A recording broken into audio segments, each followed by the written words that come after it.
Last year was my mission to improve my weakest skill, networking. And although I was going out weekly learning to network as a DJ, looking for more gigs, I learned some tips that'll apply to networking in any field. Tip number one, make content. I already feel some of you getting ready to click off of this video. Everybody's already told you, make some content. But here's the magic when it comes to networking. If you're already a content creator in the space you're looking to network in, people in that space are more likely to recognize you, which means you get to skip that awkward small talk like, hey, what's your name? What do you do? And get closer to the deeper questions. Like for me would be, who else should I try to get to know here? Is there any people or things I should watch out for? Is there a song that I wouldn't expect that works in this room? But to ask these questions, I needed one thing, time. Which brings me to tip two, get there early. Something I strive for was being the first one in the door. It sounds overeager, but at the start of anything, before it gets busy, might be the only time you have to have a genuine, real conversation. Especially for me in a nightclub, once the night is rolling, it's impossible to have a full-blown conversation with a DJ.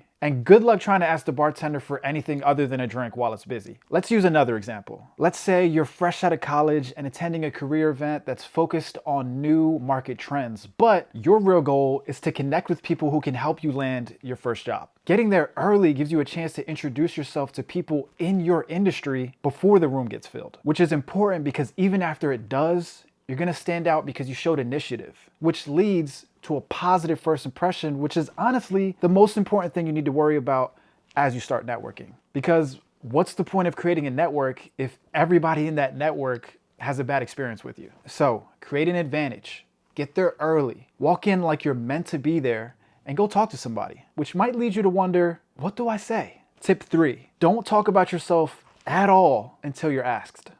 Asked.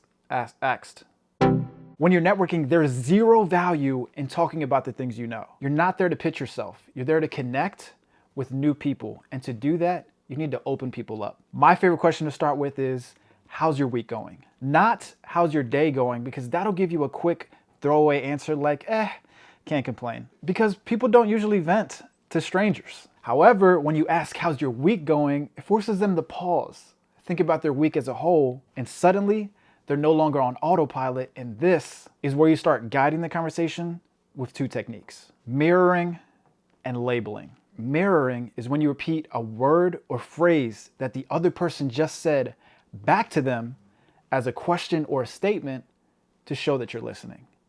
Labeling is when you put your opinion onto something the other person said to get them to either confirm or deny that label, which extends the conversation.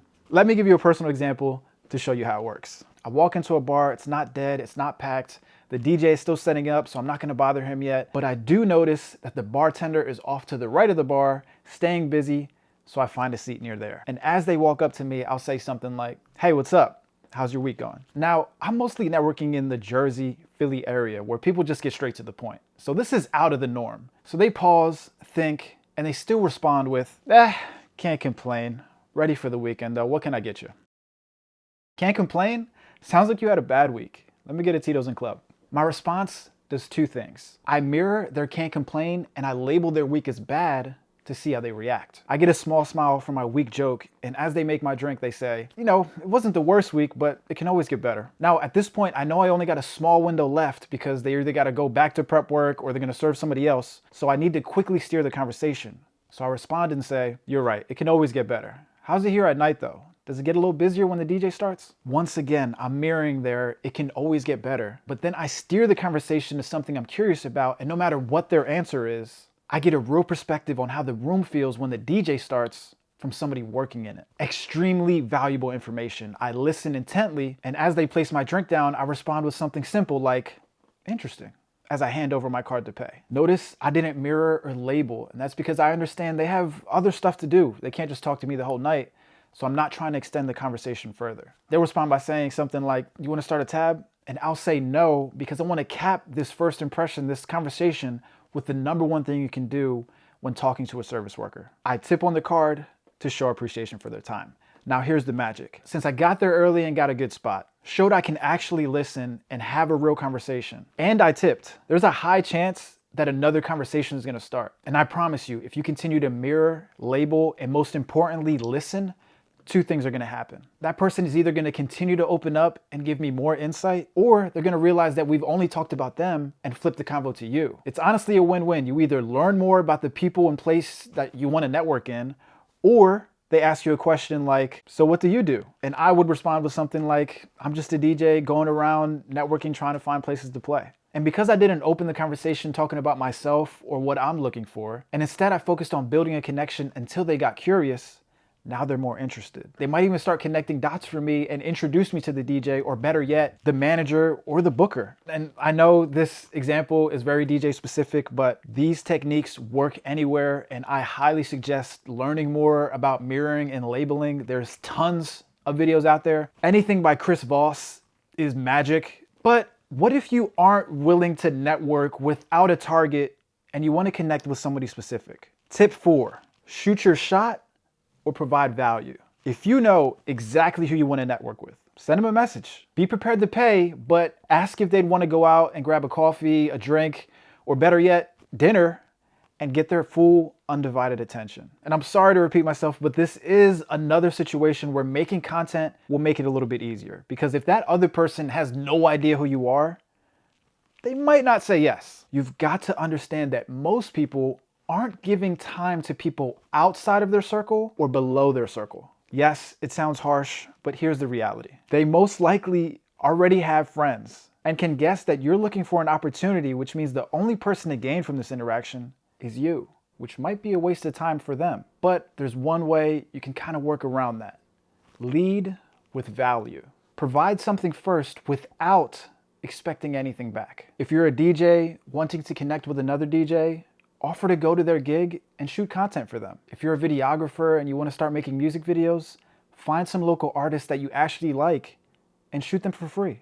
If you're a personal trainer looking for new clients, offer your first sessions for free. This honestly applies to any field, and the concept is simple. Offer your time or knowledge for free in exchange for the chance to get closer to the people and places you want to be around. But remember, you're most likely not going to get all your answers or build a relationship in one day. It's just a step closer. But if you take advantage of the opportunity, prove that you're valuable to have around, it's way more likely that that person or that place is going to want to link again. And that next time is another moment to grow that relationship and get closer to the opportunities that you want. Now, let's talk about the biggest thing I learned after networking every week for a year straight. Tip number 5, find your tribe. Networking is already a journey that pushes you outside of your comfort zone. But what makes it a little bit easier, especially in the beginning, is finding circles that you can actually see yourself fitting into. The first step is self-reflection. If you had an unlimited budget, would you wear more suits or would you have the craziest sneaker collection? When you go out for a drink, are you looking for a high-end cocktail bar, or are you fine with a dive bar? Are you more of a loud and outspoken person, or are you more chill and laid back? And understand, these questions are not about putting yourself in a box. It's about figuring out where you'll be comfortable enough to be yourself and not an outsider. There's a reason ravers don't go to biker bars and goths don't go to bottle service nightclubs. In fact, many people live their entire lives in the same tribes they were in high school because it's comfortable. And if you're aware of this, you can use this to your advantage by showing up in circles that you're more comfortable in more often. Because when you're around people who share your same values, interests, or style, you don't have to convince them that you belong. You already speak the same language, and that's when networking doesn't feel like networking, and it feels like building friendships. And as you build trust and visibility in those friendships, it creates momentum, and that momentum leads to introductions. And those introductions are what lead to opportunities that actually fit you. So find your tribe first, and once you're confident in those spaces, then you can start branching out and finding your footing in places that you wouldn't think you'd be comfortable in. So at this point, you might be wondering, well, how did the networking pay off? How many gigs did I get this year after networking for a year straight? 0.